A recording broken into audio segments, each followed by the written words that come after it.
And we are live here on Hot Tag Takes. I'm your host, John BRECKO. This is PJ Morin right here with me. Our guest is a music guest, so that's my guitar solo, and that's my story, and I'm sticking to it. Sound like a good story, PJ? Sounds like a great story. All right, but really quick, before I get out my written intro for this one, since I'm a fucking professional and stuff, special thanks to ABLAZE Entertainment for setting this show up and helping to make it possible. But I really want to make sure that I get this out and that I get this right. Our guest has been described as an anomaly, better known as a deviation from a rule, type, arrangement, or form. Our guest is a native of Boone County, West Virginia, with a lot of Southern personality and a voice full of Southern soul. He stepped on his first musical theater stage at 5 and began writing songs when he was 8. 3 years later, he won a gospel music singing contest and never looked back. We'll get into some of his influences during the show, but please, everybody, give it up for SETH BUNTING! Oh, let's go. Thank you, guys. Thank you, man. I'm happy to have you on the show. How you doing? I'm doing good. Happy to be here. That was executed beautifully. Yeah, how about that high note, right? You want to sign me now, right? I could tell I could tell he's happy to be here, man. He even put his camera on for this. There was some debate on whether he was going to or not, but he's got the hangover glasses on.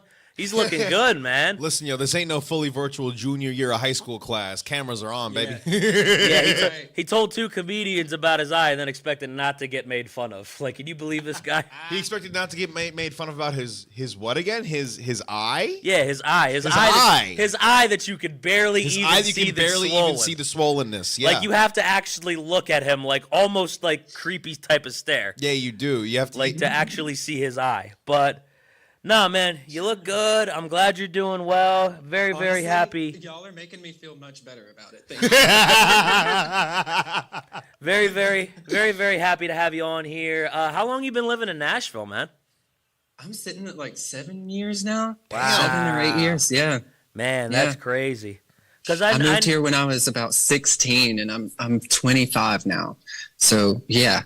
Probably longer, actually. I just keep saying 7 because I don't want to seem older than I am. I was about to say, he took a couple years off that on purpose. Yeah. I moved here around 16, probably closer to 17. It's been probably about 8 years, actually, now. Yeah, what was that like moving there like so young? Because I can't imagine picking up and moving at that age. I've moved a couple times, but I'm also 28 now. The first time I did that, I was 26.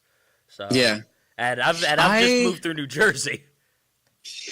I don't know exactly what it was in me. I think I had been doing music for so long. I had grown up in musical theater, and then I had released a couple gospel albums in my early teen years, and then went on a tour with a quartet. And I was always moving around, so it didn't scare me. It didn't feel like some big jump. I had business stuff going on down here. I had to record an album, and it was my first real chance and shot at doing something, and I just had to take it, and I didn't look back. And right. I've been here since. Yeah. Beautiful. I got you, man. So you've lived a lot of life.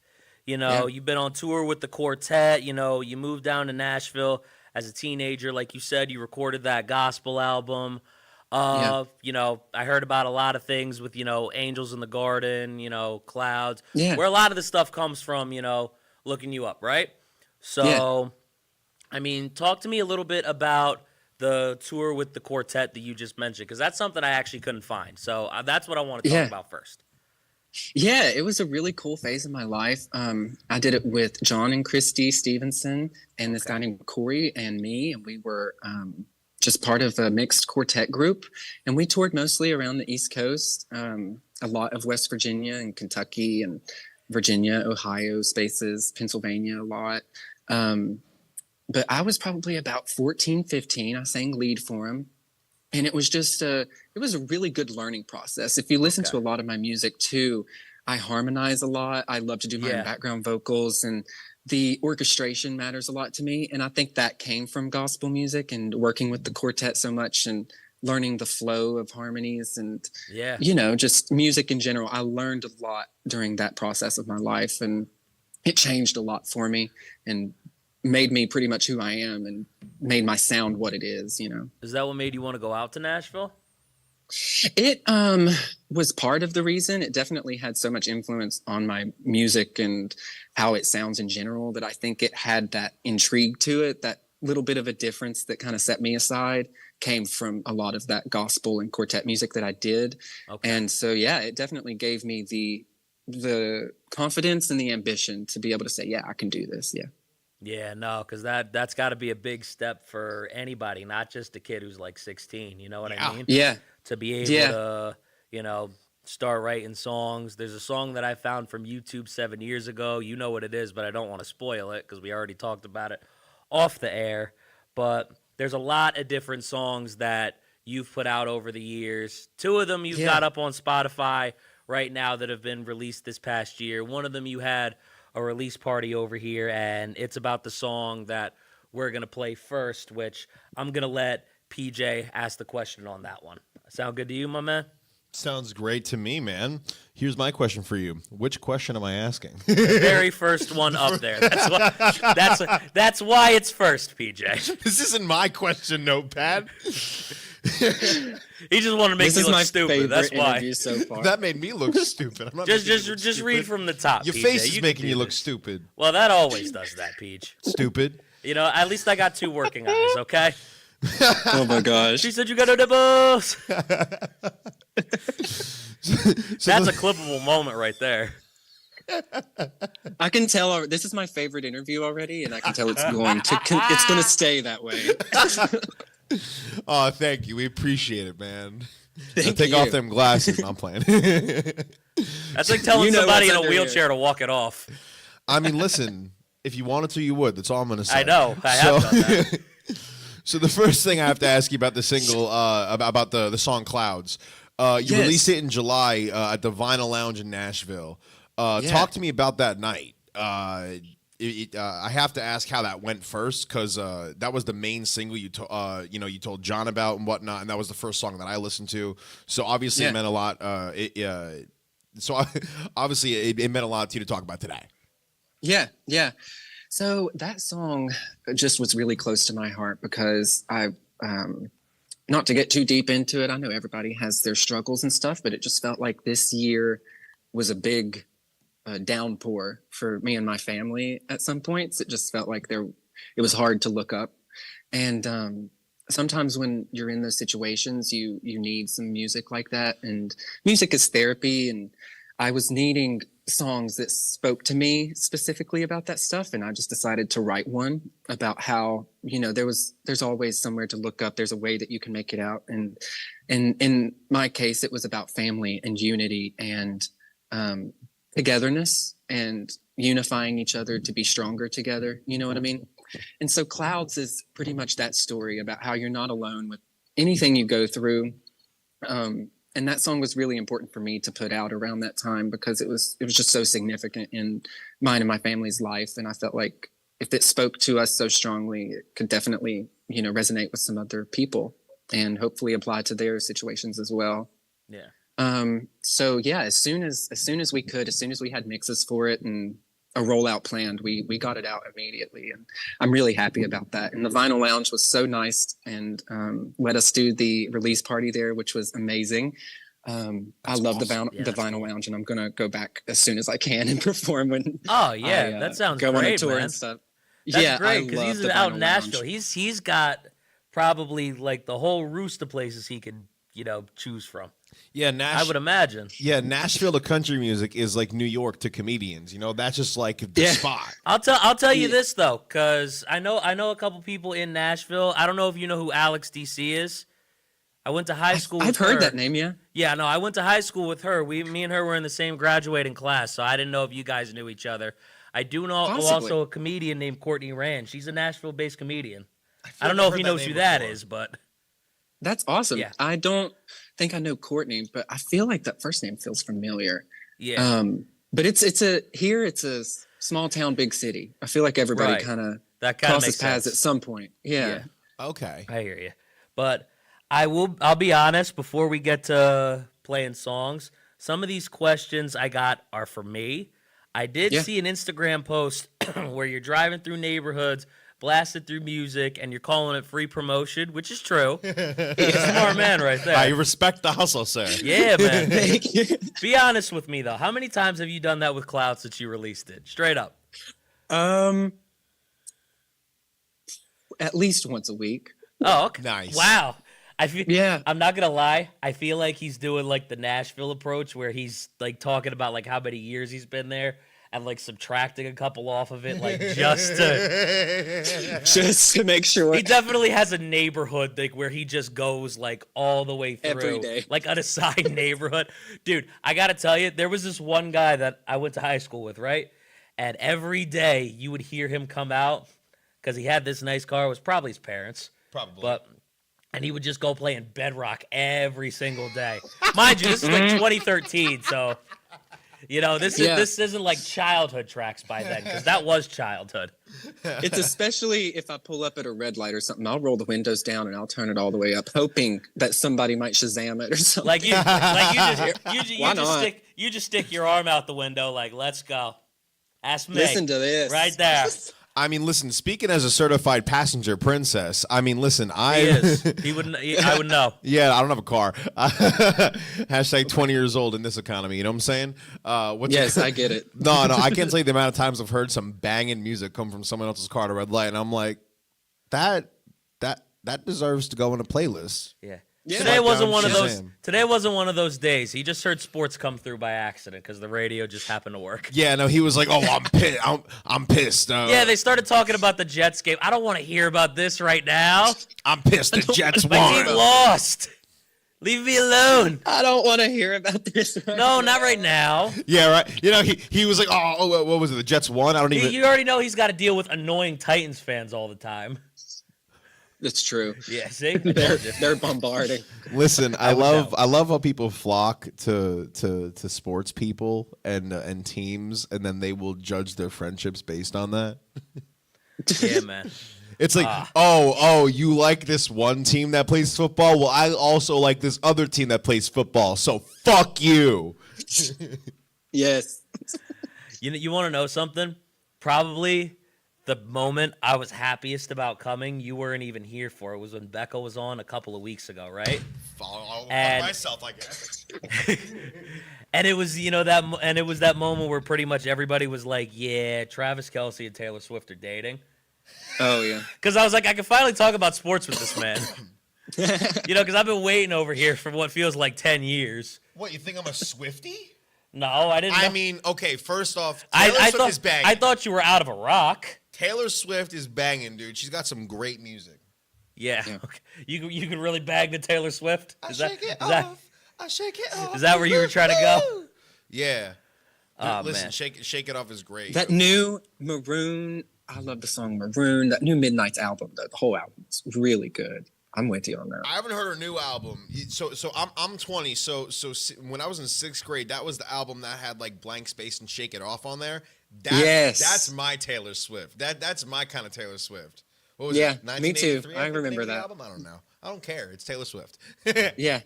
I remember the feelings that I had when she was dropping that music. I want music to feel like that again. Right? I mean, Yeah, listen, I love music like that. I mean, I'm the kind of person, I don't know if it's the autism or something, but but I have such like a different relationship with music, because like some people will be like, oh, I like this band just because like it's headbanging and it's rocking, but like for me, it's like I'll cry while listening to a European power metal song about a bad dream where animals are dancing. I'll cry to a song where like a medieval prince has to jump into a volcano to sacrifice himself because he was stabbed with the knife of evil, and now he's in an alternate dimension and he doesn't want to become evil and kill all the people that he saved, so he's gonna jump in a volcano, and then magically he gets fired from the band and then makes a spin-off band where he lives through the volcano but isn't evil, and then there's a new guy, and then there's a new wizard. I'm a nerd. There's a lot of people who would cry off of that. What band more is than they this? care to admit. Glory Hammer. my favorite band ever. Listen to it. I don't think it's your style. I don't know what your style is, but it is nothing like your music. But it's great. You'd be surprised. You'd be surprised. Listen, if dude, I more people than they would care to admit would probably cry over what you just said. Listen. All I'm saying is, if you like zombie unicorns, you like medieval Scotland, you like futuristic Scotland, you like he's vibing. You like Earth exploding at the end of album 2. It's great. He wants to take he wants to take his shades off and give you the Dwayne Johnson eyebrow, but he's trying to catch himself. I've got him glued on. You got to give him the. Yeah, man. But I know Ruben. Yo, listen. He pulled it off behind the glasses. Oh, did he? It's tough to pull it off with glasses on. You raised that eyebrow pretty high. You got the eyebrow. My eyebrows go so high. Yeah, man. But I want to talk to you about Clouds really quick because you mentioned where that song kind of came from. I don't really want you to get into like where it actually was and like some of the things that you went through. I'm not here to kind of make you do that, but I do. We can go ask, therapy session if you want.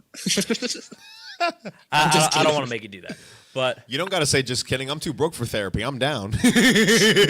that's all of us actually, but. But here's what I did want to ask. Is that the type of music you want to go to? Because I think everybody has a little bit of a different relationship with music. Nobody has the same relationship with it, right? Yeah. So, is that the type of music you go to? Because I would find myself going to what you said to kind of, make me feel a little bit better, actually. You know what I mean? Because I'd rather hear that kind of sound, than maybe like something that can really just relate to me when I'm sad. You know what I mean? That's fair. Yeah, that's what I would normally go to. So, I mean, is that the kind of music you normally go to, Seth? I just wanted to ask you. Yeah. Yes, I feel most movement in like myself when I listen to like R&B soul pop music. Ooh, and yeah. Yeah, and I feel like remains the same in Clouds, and not to give too much away, but this whole next project that I'm working on, it's all very like, especially the next project I'm working on is very like grunge pop R&B. But these were very nice like stepping stones to get to that point because they have a lot of that same feeling and the same movement in the songs that you're going to feel in the rest of my music too. So yeah, it's the music that moves me for sure. Yeah. All right. But before Ruben plays Clouds, when are we going to get to hear some grunge from Seth Bunting? Some grunge I wasn't ready for that. He said I know. grunge. If it was up to me, you would have it right now. Well, yeah, I'm sure. I'm sorry, let me get this straight. Yeah. Grunge, R&B, pop? I mean, that's a pretty vague explanation, but yeah, that's kind of how I would explain it. I just heard grunge, and that's when I was like, wait, listen, wait a minute, I've never even heard of that combo, but my thing is like niche music, like Israel. Yeah. Listen, have you ever heard of Israeli reggae? Yeah. Okay, well you're a music guy, so it didn't work on you. John, have you ever heard of Israeli reggae aside from me? Israeli reggae? No. Dude, listen, I love that niche music, and I'm telling you right now, grunge, R&B, pop will definitely make it onto my Instagram stories at some point. I'm surprised it hasn't already, if that's the case. What doesn't exist yet? He's making it. Oh, he's making it? Yeah. All right. We're building it now. Dude, you can kind of hear yourself break out the Rick and Morty impression as you were saying. Like I just felt like I was listening to Pickle Rick just now. He hasn't fucking released it yet, John. Give him a goddamn minute. All right, man. I'll give him a minute. I'm sorry. Oh, jeez, John. That was a pretty pathetic Morty, dude. Yeah, no. You gotta get good that with was it, pretty man. bad. Oh, jeez.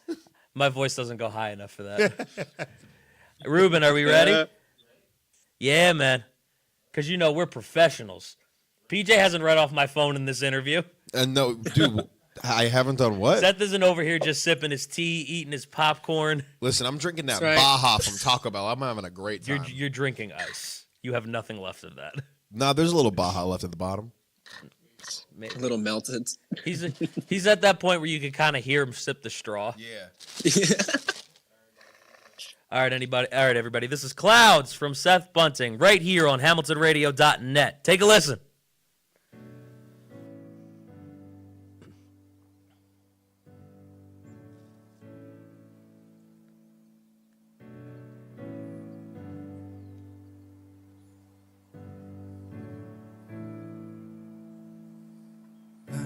to the ground, I still have joy cause there's relief for us. Where we're heading now, I still have hope cause they can't take our love. You'll never know the day you need it near, the shorter when you see the end. No more hesitation in the air, I feel it coming from within. Because we've come so far we couldn't measure, we built this dream together. Whatever comes our way, we got the power. We'll link our hands like we're tethered, wait out this stormy weather. There's still a blue sky behind the dark clouds. Come so far we couldn't measure, we built this dream together. Whatever comes our way, we got the power. We'll link our hands like we're tethered, wait out this stormy weather. There's still a blue sky behind the dark clouds.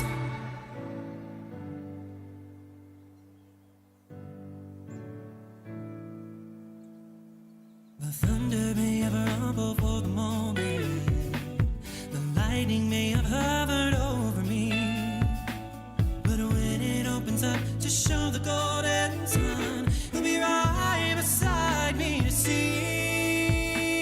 You'll never know the day you need it near, the shorter when you see the end. No more hesitation in the air, we feel it coming from within. Because we've come so far we couldn't measure, we built this dream together. Whatever comes our way, we got the power. We'll link our hands like we're tethered, wait out this stormy weather. There's still a blue sky behind the dark clouds. Come so far we couldn't measure, we built this dream together. Whatever comes our way, we got the power. We'll link our hands like we're tethered, wait out this stormy weather. There's still a blue sky behind the dark clouds. Come so far we couldn't measure, we built this dream together. Whatever comes our way, we got the power. We'll link our hands like we're tethered, wait out this stormy weather. There's still a blue sky behind the dark clouds.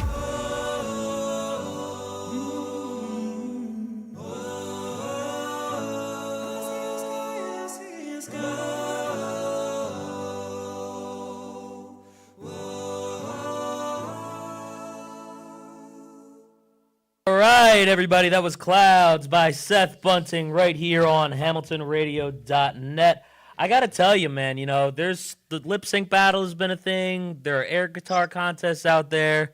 You know, I feel like there should be like an air piano thing because I feel like we killed that air piano in the beginning. You did. Yeah. My You favorite really did. thing about that whole process was watching y'all's reaction. That was the best. Oh, it's just such the a good air song. piano was the best part. It peaked right there. Yeah. I don't know if I like the fact that it peaked in the very beginning, though. What? You know what I mean? No, the whole reaction was perfect. No, I mean, listen. To prep for this, I've been listening to the two songs you have on like loop, specifically on the. Thank you. Like, I don't like how you just worded that. well, no, I did not know who Seth Bunting was until you sent me a text and you're like, hey, this guy does music and we're doing the thing. And I was like, okay, cool. I'll listen to his music. I mean, they've both songs have already gone into their respective playlists that are on my Spotify. But fuck, it's just so good. Also, when the song started, it took I don't know if my mic was hot at that point or not, but with that dun dun dun, it took so much power in me. It took so much self-control to not. When I was a young boy, my father took me into the city. It took so much self-control not to sing My Chemical Romance over a Seth Bunting soundtrack. Put some respect on his name. Put some respect. Hey, you never know the references. Listen, man. listen. MCR is fire. I know it may be before my time because I'm a youngin', but It still, is before your time. I know, dude. You gonna say- how old did you say you were? You're 25? Yeah. Okay, yeah, he was around for it. He was just very young for it. Yeah. That was hitting me right in my face.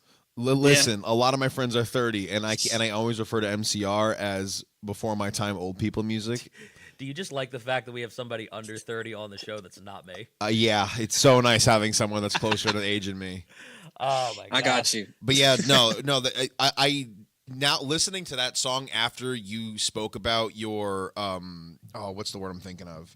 Intentions is not the word at all that I'm trying to think of. Okay. But when you spoke about like the process of how the song came to be, Yeah. it definitely like sounded a lot different to me. Like now knowing the lore behind the song. Yeah. And So you know, good. I will say remains the same. There's this perspective that I write from a lot too, where remains the same and clouds both came from it. I write from a place of it will be okay in a lot of scenarios, but something cool about too with this next project, switching it up a lot, you'll see a lot of different point of views. There's some point of views on there that are like, you know, angry point of views. I work a lot with the emotions pretty much. I try to give the emotions in each song their place to breathe. And this one was like a very much, it'll be okay. We're going to make it through this. And then, you know, you're going to have some anger and some happiness and some sadness in this next album as well. So I like to work around with those perspectives and definitely, if I'm going to write a song about how, you know, we need to look up to this, I'm going to try to dive into it and make that a complete moment. You know what I mean? Yeah. And I felt like Clouds was a really good story of that. I just had to do it, you know. Okay. So I listened to the interview you did with Willie on 1550 and 98.7. Yes. And again, not to get into it, but I realized Clouds does have a lot to do with your father. You were singing your parents' songs while he was trying to learn to walk again. And this is the song that apparently resonated with him the most, right? Thank you guys for doing your research. Yes, that is exactly what happened. Well, I try to do that. Yeah. You know, so my dad, around February, he was temporarily disabled, and he had stenosis of the spine. Okay. And it at the time, it did not feel temporary, and we didn't know it was temporary. We are watching miracles now. My dad's birthday was day before yesterday, and he's here visiting with me right now. And I live on the 3rd floor, and he walked up the flight of stairs. That's the miracle. amazing. That's amazing. What? Yeah. From There February? really were, there really were blue skies behind those clouds. Yeah. That's awesome. My God. I mean, also happy belated to the old man. Yeah. He'll Yeah, watch man. this. He'll hear you. No, But, yeah, dude. You know, Hi, Seth's dad. dude, you know he was excited to talk about that because I didn't even get to the question. Sorry. No, But yeah, dude, it was you're just good. wild that you knew exactly what I wrote about. Yes, You're that good. is exactly what happened. What were some of the other songs you wrote to him, and why do you think this particular song resonated with him? That's a really good question. I think this particular song resonated with us, and I sent the songs back and forth and with him and with my mom and my brother. And it resonated mostly because I'm so far away. I live like 500 miles away from where they live in southern West Virginia. And the words, like you said, listening back to it once you know that intention, just the words of how it's said, like there's still something to look forward to, even in the moment when you don't feel like it could be. This song just spoke out for that specific reason in the lyrical structure. But I wrote a lot of songs kind of on this topic. I wrote a song straight up called Home, and it's just about visiting home and how I miss home and want to go back home. I wrote a song like that. I hope I'm not giving too much away because it might come out eventually, but hey, it's something to look forward to. He brought out his inner Chris Daughtry here. Yeah, heard about it here first. But, yeah, there's plenty of songs that were in that same vein that I wrote, and we'll maybe see the light of day somehow. But yeah, that one was just really special. Yeah, man. So, again, this obviously isn't the first interview you've done where you've talked about Clouds, considering the song has been out for 3 months. So I tried to look at other clips I could find and, you know, talk to you about how you and everyone who helped you put this song together became a little bit of a family as you were doing it. I've heard you talk about that. So what are some of the songs where you enjoyed the writing process the most, and how close have you gotten to some of the different people that you've written songs with over the years? Give me some examples. That's amazing. So the way that all of this came about was my brother did the drums on it. That was my next one.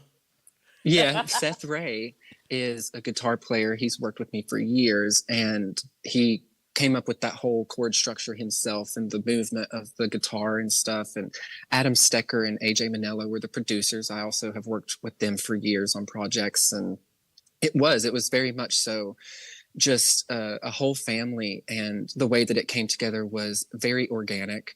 And I honestly don't co-write a lot, not because I don't want to. If anybody, if there's any co-writers out there, feel free to reach out to me. I want to co-write.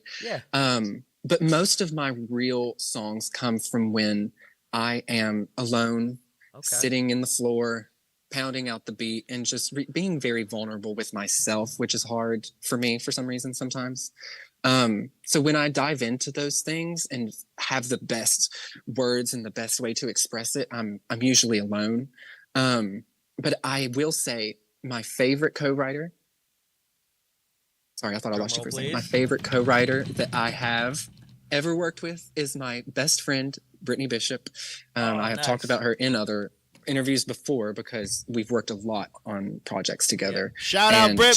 How you doing? Yeah, check out her music. She's coming out with some stuff soon. But we co-write a lot together. I have a lot of friends. Adam Stecker, who is my producer, I co-write with him a lot.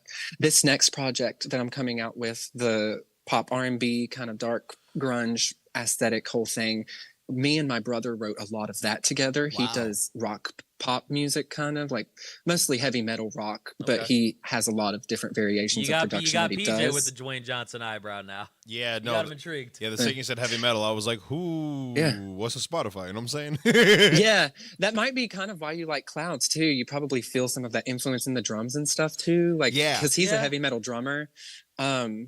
So yeah, like just I write with people that are close to me and know me, and I also have written for and with other people. Corey Lee Barker, he's a great songwriter here in town. I've written with him a lot. I've been around and write a lot, but I do find that my best songs come from when I am being very vulnerable with myself. Okay, gotcha. Yeah. So I mean, can I actually say one thing? I don't mean to cut you off. No, but you bitch. said No, I'm kidding.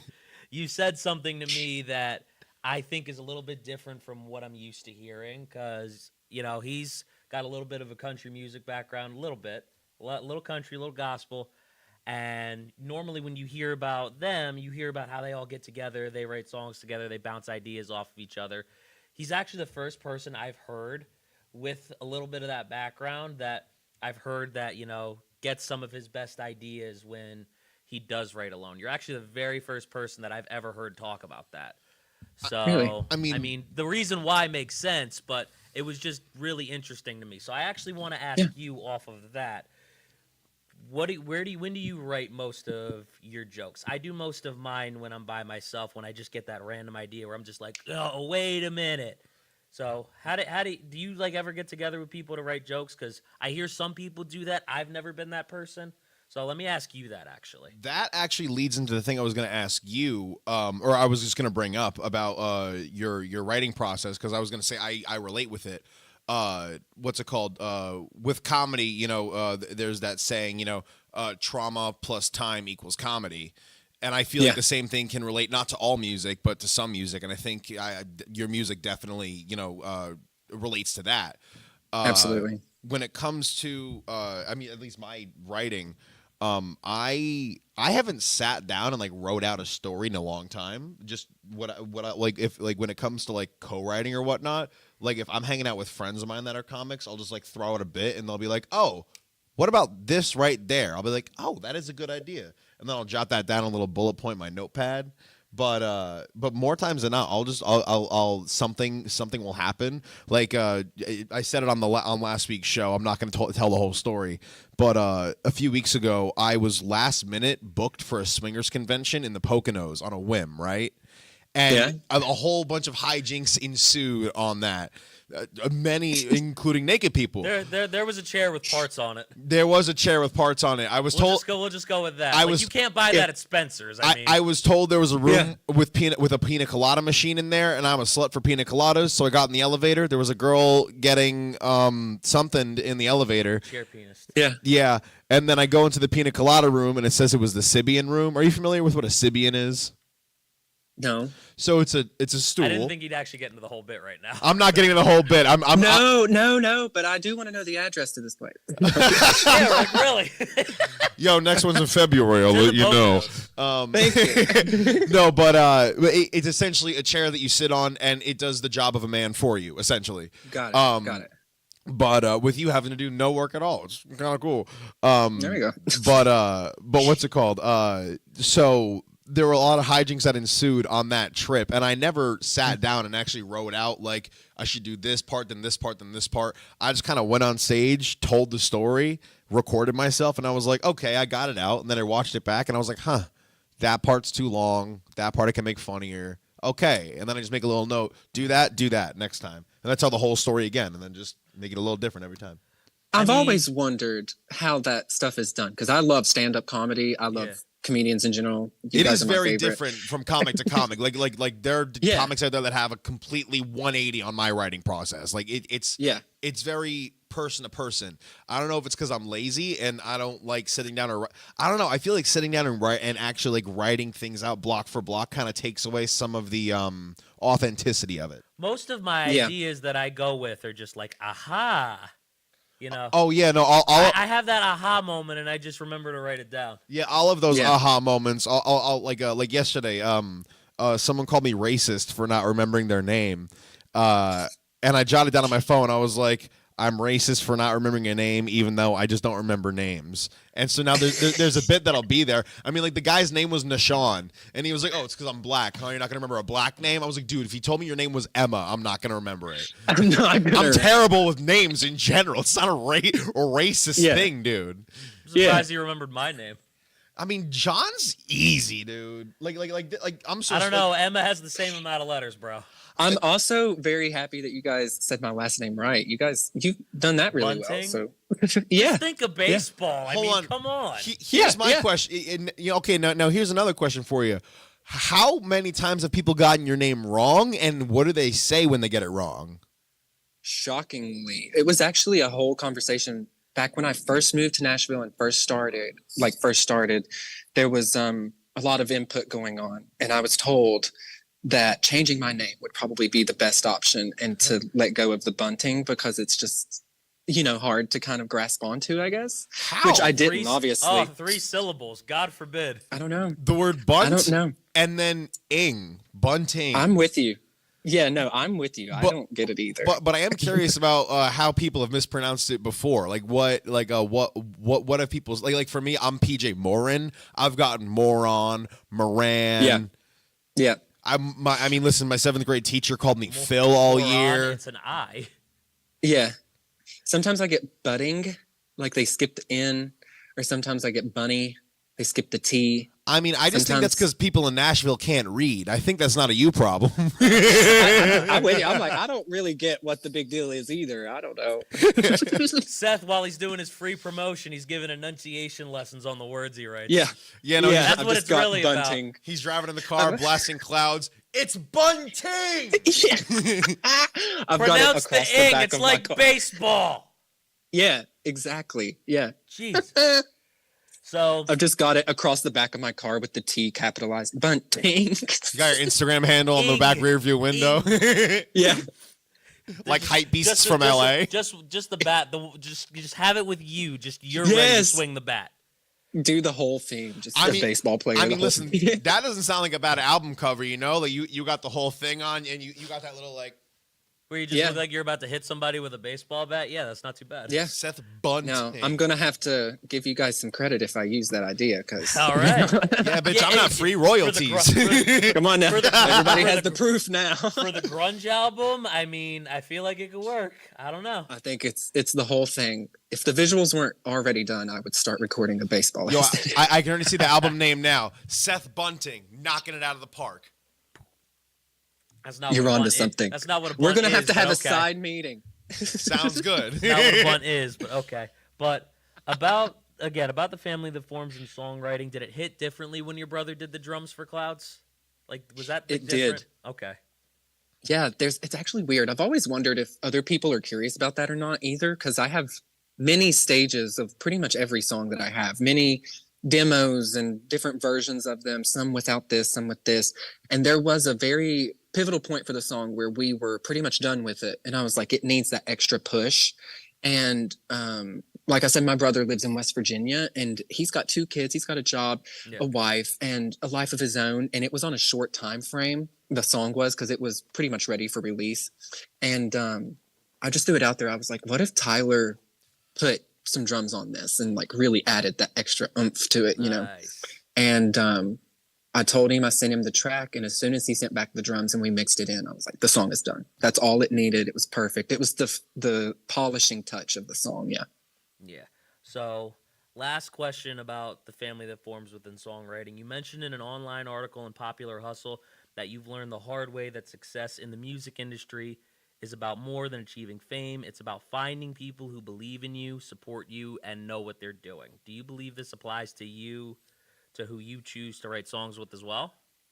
Yes, absolutely. I think, you know, I don't think that like subliminal messaging or anything is like a crazy thing. I'm sure that it happens, but I just like to have like-minded people on the songwriting. I like to be on the same page. I like to have the same intention. I like to pretty much spread a positive motion, even if it is like with this next album and stuff. A lot of the songs that I wrote are, just to be transparent, from a toxic point of view. They are about anger. They're about getting back at people and stuff like that. And that point of view also can be empowering, to understand that you have to process anger. It's part of the grieving process. And to be on the same page with people, say that we're going in and we're wanting to write a song about this specific topic. I like to dive in, give them the whole story, and also make sure that we relate on that topic. You know, make sure that they're going to have something to bring to the table about this story. I have a co-writer on this next EP that we had both been very, you know, through similar situations, and it was just a perfect song to have us both write. So stuff like that. I do like to put a very clear message and make sure that people are all on the same page if I am co-writing with them. And even into the production, you know, it goes into the way that the feelings that you feel when the instruments kick in, you know, and stuff like that. I wanted to make sure that they're on the same page too, and that everybody has a clear vision for it. Yeah. I like that. So in interviews in the past, when you've compared the single we've been talking a bit about now to another single you released called Angels in the Garden, because they're songs you wrote when you were in a rut, and they let you know that you'll be okay. Just to clarify, I have heard the story of why you wrote Angels in the Garden. I know about Sue Bottom, your aunt. I do know the story. So was anything different going through your mind when you wrote Clouds compared to when you wrote Angels in the Garden, or was your mind kind of just in that same headspace in general? That's a really good question, because they both do have, they're like sister songs. But the biggest difference I think in these is my emotional attachment to it, pretty much. I was going through what Clouds is talking about in real time when it was happening. So like it had a lot of that, this is what I'm feeling right now. Whereas Angels in the Garden is very much so a story song. If you listen to it, it talks about everything Sue went through. Although they both are very uplifting and you're not alone, you're gonna make it through songs. I feel like Angels in the Garden is a very catered to song, whereas Clouds is very universal. And if that doesn't apply to everybody, you could listen to Angels in the Garden at any point. But for me, that's kind of where they came from. I agree with that, man. If you know what Sue went through, you know about the fire.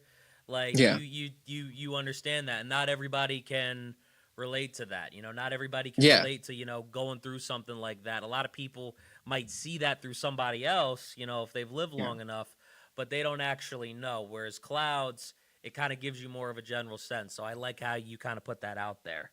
So for everybody watching, what are some other things that Seth Bunting likes to write about? What are some other things that you would still like to write about? I'm sure there's some ideas that, you know, you thought about with the grunge album that you know, you may not have necessarily been able to go on to.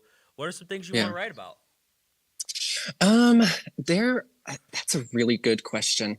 I pretty much try to find content in my everyday life to write about. You know, it could be if my gas pump was broken, or I don't know, you know, it could be literally anything. Say that I tripped and stubbed my toe or something, and it's hurting me. I might write a song that, you know, talks about like a topic of, you know, it can literally come from anything is the point. But I think for me, if there's something left that I want to write about, I think it would be, we're going to get serious again. Sure. I think it would be probably to write a song. I want to come up with like a really good cohesive song about my grandmother, pretty much. My grandmother passed away over COVID, and I couldn't see her, and it was just like this weird feeling of like distance when she passed away, and it still kind of doesn't emotionally process with me sometimes. Right. And not to get too into references, but lately I like rap music too, and I grew up listening to a lot of Nicki Minaj music.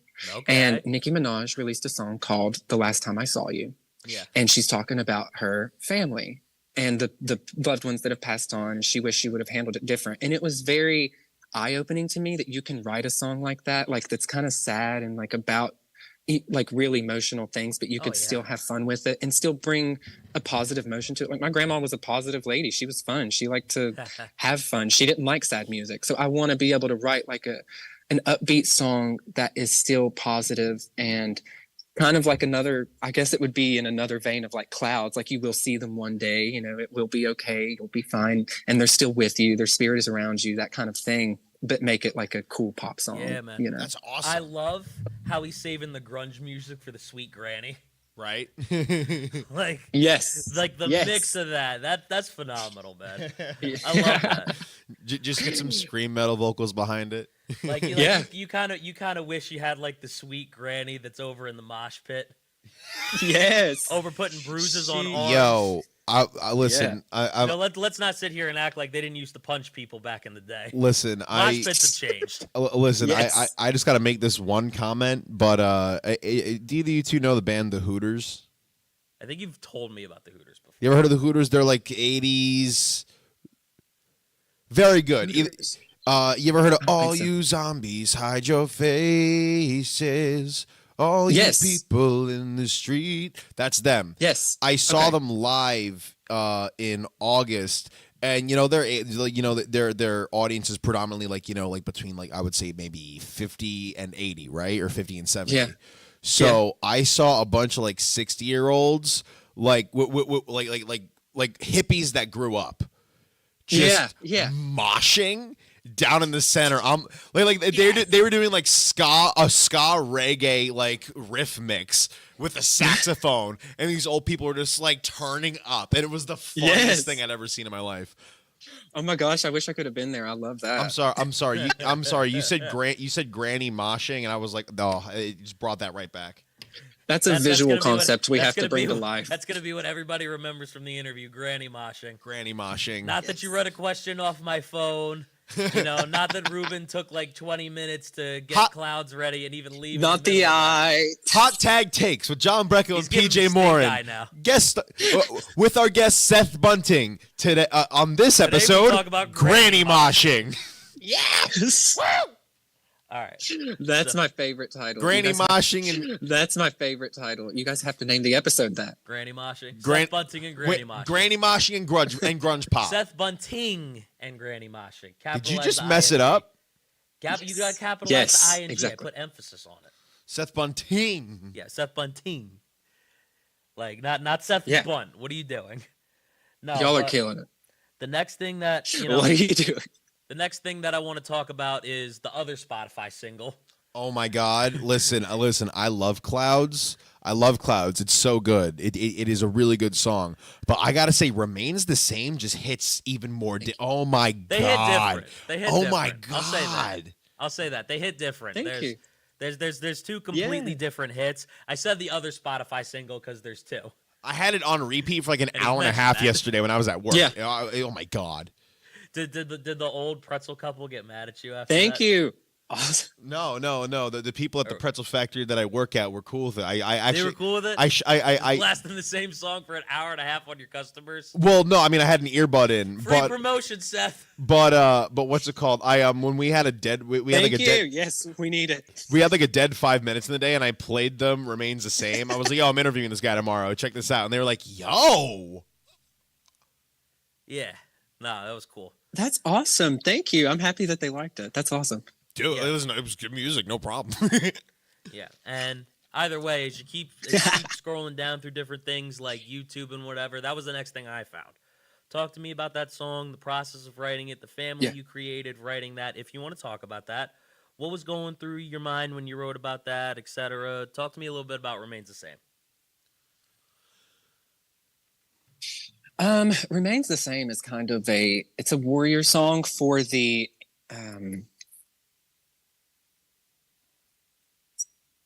sorry, I'm having some feedback.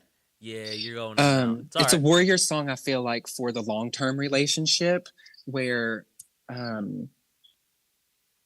feel like we all get into that rut with a relationship where it's a couple years in and it's either make it or break it, and you kind of have to come to that conclusion of I love you more than our situation, or like I love this and I know what we can be kind of song. And also it applies to everything. I feel like as an artist, there's some times that come and go where you feel like, is it worth it sometimes, or is what I'm sharing good? Do people relate to this? There's those times where you kind of have to say, you can keep going and the love for this will remain the same pretty much. My passion for this will always be there. My love for this will remain the same. It's pretty much the overall motion of the song. And also, just from a bigger perspective, as far as it being my first release, I think love is what makes the world go round. If you don't have an open heart, and all we have in this world is each other.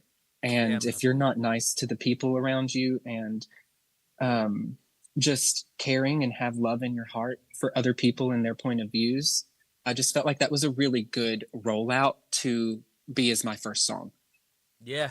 I love that. I thought, and that was the song that probably hit with me the most personally, because Clouds, again, we've talked about it. You get that general sense, Angels in the Garden, is somebody kind of sharing their story pretty much. Remains the Same, I think hits, probably the most because of the relationships that we form. Yeah. And when I listen to that song, I definitely felt that, with Abby, the 2021 we had when we were going through a lot, when I was looking for a job, and, the only reason we didn't lose our place was because, we weren't paying rent at the time. Nobody was. Nice. But, Go. it worked out. So, I definitely felt that in that song 100%. And you know what? I appreciate you writing that for sure. Thank you. Yeah, no, it definitely hit on a very Thank you. On a very relatable level.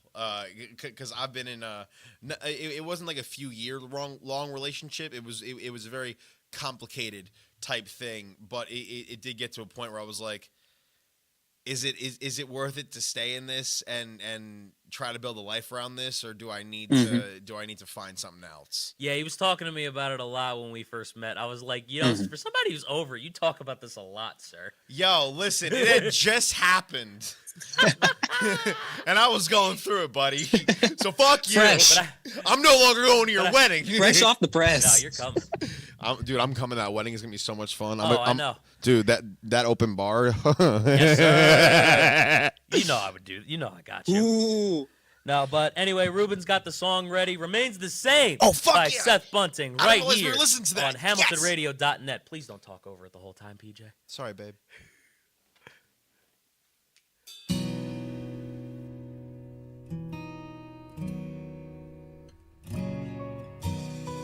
I always prayed for something real, something I could really feel. I should take my own advice, cause it was unexpected. It's times when you're far, we'll discover who we are. We come back stronger after reconnecting. We'll always work it out, you can count on me, no doubt. But we'll never be picture perfect like we'd hoped No, I don't think you know, 'cause maybe I don't show enough of what I'm feeling about how I feel. It's so strange, we cope, then rearrange, and still we'll never change. Our love remains the same, baby. It's so true, whatever we go through, I'll be here for you, and there's nothing I can do about it. I'd hold you up when you're down if you need me the most. When you're lost in the crowd, I won't ever let go. It's so strange, we cope, then rearrange, and still we'll never change. Our love remains the same, baby. I'll never love the way that I'm committed now. I'll never pull away and leave you out here all alone, wondering where is he, 'cause I will always be by your side. Oh, I'll walk the steps you take, every foot per kilo. I'll build the bridge we need to get over our ego. Look in my eyes when you're saying goodbye for the very last time, 'cause you know I'll always work it out. You can count on me, no doubt, but we'll never be picture perfect like we'd hoped to. No, I don't think you know, 'cause maybe I don't show enough of what I'm feeling about how I can't lose you. It's so strange, we cope, then rearrange, and still we'll never change. Our love remains the same, baby. It's so true, whatever we go through, I'll be here for you, and there's nothing I can do about it. I'd hold you up when you're down if you need me the most. When you're lost in the crowd, I won't ever let go. It's so strange, we cope, then rearrange, and still we'll never change. Our love remains the same.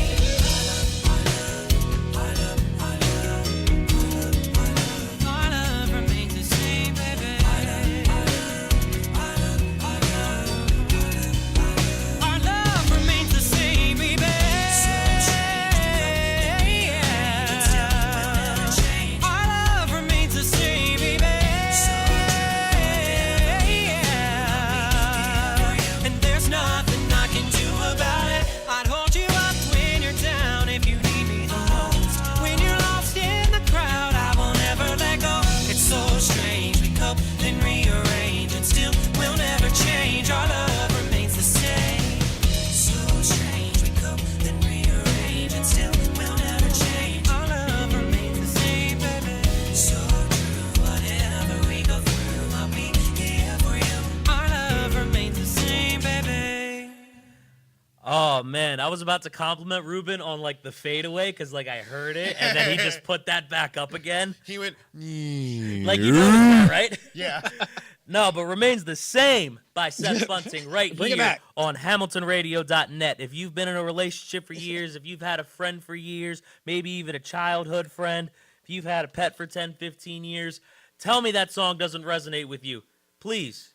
I would love to tell somebody that you're an idiot. I'll have fun with that. But no, I had a lot of fun listening to that song. Thank you for writing that, man. I appreciate it. Thank you guys so much. I'm so happy you love that song a lot. Dude, so Yeah, good. man. So I got one more question, and then we're going to play you out with That's What I'm Talking About. A little bit of a throwback for you. So on your website, my man, you have all kinds of pictures of yourself performing live at all different kinds of shows. They're from acoustic and band concerts, benefit shows, downtown Nashville circuit shows. There's videos of you online at the Texas Troubadour Theater. I hope I pronounced that right. ABLAZE Entertainment has a video of you on their YouTube channel, you performing with Savannah Kirby. We got to find a date to get her to come on, Paula. I know that was somebody who you mentioned. I want her to come on too. I'm just telling you, Paula. That's all. But what are some of your favorite live shows to do? What are some of the places to perform at that you like, and what are some places you hope to perform at down the line? Don't say Madison Square Garden, by the way, because you said that on Willie's show. So you Be original, bitch. I gotta come up with something new. Yeah, let us know about some other places you want to go that we don't know about. I think we all know about Madison Square Garden. Come on now. Yeah, That's just a big goal for me, for sure. Of course. I think if I had to pick one place to perform right now, I would say probably when I do a tour again and I come back to Nashville, I of course want to be at Bridgestone so that I can have all of my Nashville friends and stuff come see me at a venue here, of course. But as far as like this next EP and stuff, I definitely want to get into like some New York venues, probably LA, probably Atlanta. You guys are going to see me. Come down to New York first. I love Jersey. to perform here in town. If I'm performing, I go to Twin Kegs. I love to perform at the Vinyl Lounge, Up Rooftop Bar and Lounge. They know me by my middle name at this point. So yeah, I definitely would like to move around some more. I haven't been able to visit all the venues I want to perform at. Yeah. So I'm going to have to cross a lot of those off the list. Of course, man. No, definitely come down to New York first, because we're Jersey. I want you to make sure you do that. Yeah. Wink, wink, nudge, nudge. Listen, I'm coming I'll to take you. the train to New York Penn and make that transfer at Newark. You know what I'm saying? He's got a closer ride than I do. So, I do. You know, that must be nice to finally have a closer Yes, ride. and I also right. want to. Go ahead. I want to come and see you guys do comedy. Yeah, man. I would love that. 100%. I just hope half the crowd's from Kansas again. Oh Like that my one God. Okay. Oh my God. Small story. I have this spot that's a corner bar in Garwood, New Jersey. It's called the Garwood Rest. And I used to try to run like pro shows out of there where it's like you pay for tickets and like, you know, but like it's a corner bar, you know, like people don't want to pay like a $15, $20 ticket to go into a corner bar. So I kind of rebranded it. I turned it into a showcase show where like I put like 8 comics on there, 10 minutes a piece, maybe 9. So it like still hits that like hour and a half sweet spot mark. And I put John on the show. Yeah. This was September 30th. It was the end of September show. And one of the comics, you know, because I like either booking people where it's like, oh, I like you and like I want to throw this guy a bone, or like, oh, this guy's new, I want to see what he can do in a show setting. And this guy, I tell people like this is not a bringer. You don't have to bring people, but like if there are people that want to come, it's free tickets. Come on in, cheap drinks, come have a good time. This dude had like 10 family members out from Kansas in Jersey at the time. Not me, someone else. This guy, Tom Crossan. Shout out Tom Crossan. He's great. He's funny. Literally, he's new and he's killing it. He brought his Kansas family members and his Jersey family members. This guy brought like 15 people to the show, and when he was on stage, he was weeding out the crowd, and he started joking about how they were all from Kansas, and then it was just a thing for the rest of the night that anytime anyone said Kansas, half the room just went, I was fucking with that Kansas crowd. Yeah. It was so funny. Kansas. Oh my God. But yeah, no, it was such a so fun funny. show, man. But I got to tell you, I would love that, and I would love to come see you as well, just so you know. Of course, yeah. Yo, trade for trade. You know what I'm saying? Come out to a show, we'll come out to a show. You know what I'm saying? But anyways, we want to play you out. I got you. That's The what I'm tickets are talking yours about. already. I don't have a show up there yet, but you've got tickets. Beautiful, 100%. yo. You got Ticketmaster? That's right. But anyways, Absolutely. let's play you out here on HamiltonRadio.net, my man. We got That's What I'm Talking About by Seth Bunting to close out the show right here on HamiltonRadio.net. Shout out to producer Ruben for getting that ready. That's what I'm talking about, Ruben! Woo!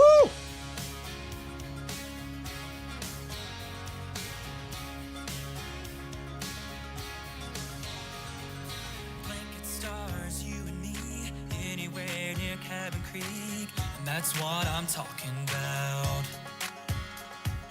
Boots and jeans with a muddy tire, s'mores around an old campfire, and that's what I'm talking about. Too much work ain't good for you, it seems to be all I've been doing. I can't wait to get away. I'm all gassed up and headed for a spot off Highway 64 where life slows down. That's what I'm talking about.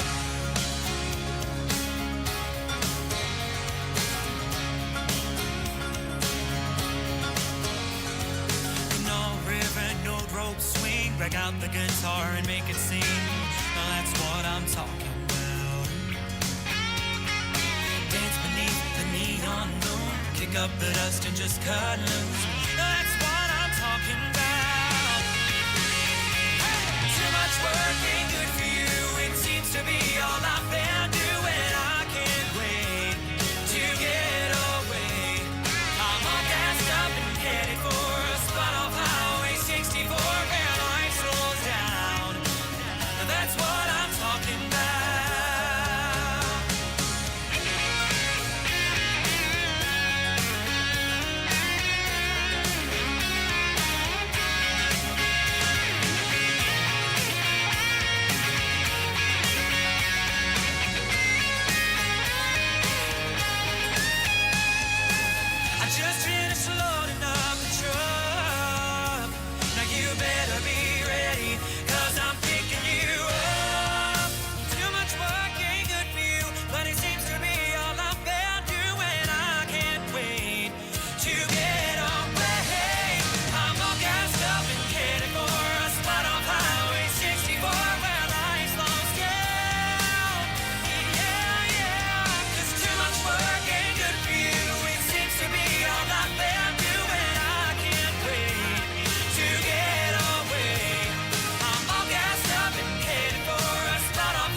their cabin crew.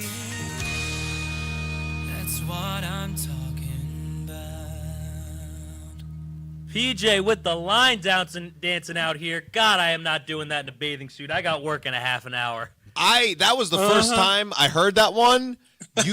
Listen, I'll make you a deal. I'll come out to a show. You got to pop that one on Spotify so I can put it in my driving playlist. That was fucking great. Absolutely. So Thank you. I'm so happy you guys like that one. That's a throwback. I just want to let you know he looked a little bit like Cousin It with the hair flying around. Listen, he's giving me Addams Family vibes. Listen, that made me listen. That's the second. You know what? Fuck you, because that's the second time I've gotten that in a month. Was the other one from me too? No, the other one was from a white guy who likes Andrew Tate. What a all right, but Seth, I would love to stay at chat for as long as we could do, but I got work in a little bit, and I just want to say thank you, man. I really, really appreciate you coming on. It was an honor to have you. I had a lot of fun with it. Thank you, guys. Great time. Yeah, man. So definitely hope You to see guys are again awesome. soon, man. Anytime, hit me back up. I'll be back on. Oh, I would Hells love yeah. that. Next time you're out in Jersey, you got to come out in person. You got that New York show? Yes. All right, man. I got you. I'm coming. I love it. I'm hopping on the plane now. That's what I'm talking about, Tuck and yo. roll. Anyway, Seth Bunting on HamiltonRadio.net. This is Hot Tag Takes. Host John BRECKO. DJ Morin. Let's go, baby. Thank you. Thank you. Thank you, man. Talk to you soon, man. Yeah. Again, I'd love to stay, but I got to run. Thank you. I got a train to hit.